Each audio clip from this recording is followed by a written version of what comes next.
has changed the world in many ways. Yeah, women fought for their rights through advocacy, and I like using this example. They fought for their rights decades ago through advocacy, and now we have a lot of women in institutions, in heading institutions, big institutions in this country, right? That really tells us the power of advocacy. It's not something that you force, but through these conversations that we have online and also in our communities, we are able to change mindsets, right? Yes, shifting us to more progressive way of doing things. Yes, so for me, I would say advocacy is key. And also, I think it's high time we start collaborating with the corporate world. These guys have pages that have huge following, right? I think it doesn't cost a thing to have Zanaco posting something on their page. Remember, cyberbullying has this effect and that effect. Just that itself, and thousands will read that, and it's going to change people's mindsets, right? Yes.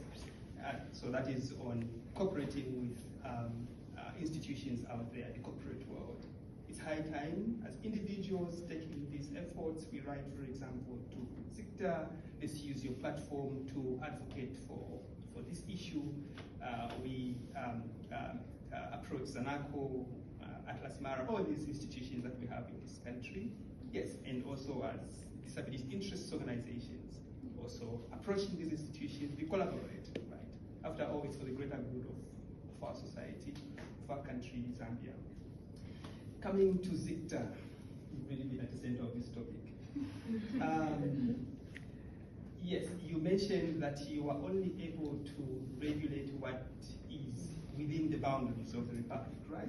Yes, and that already tells us that you actually have the power, excuse me, to suspend certain pages that post derogatory remarks against specific disabilities.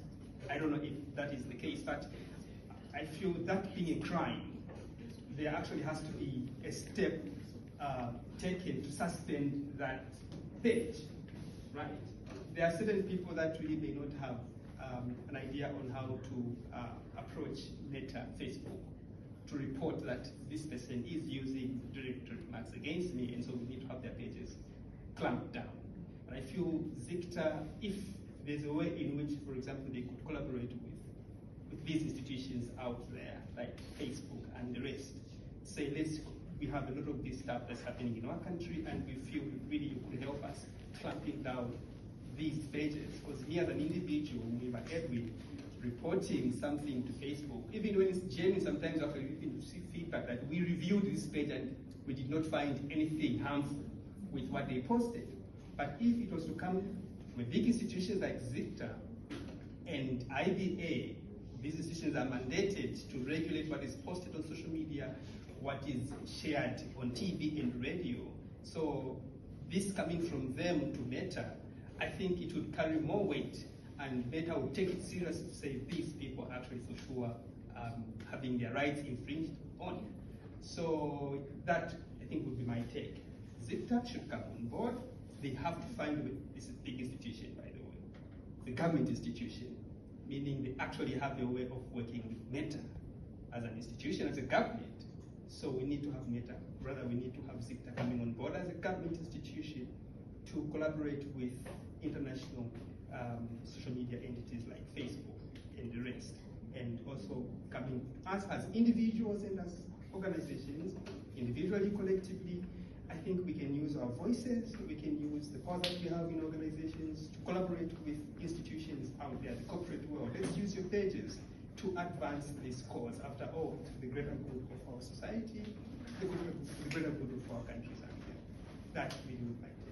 Well, thank you very much. Thank you, appreciate. We'll keep up patiently as we allow others to do that.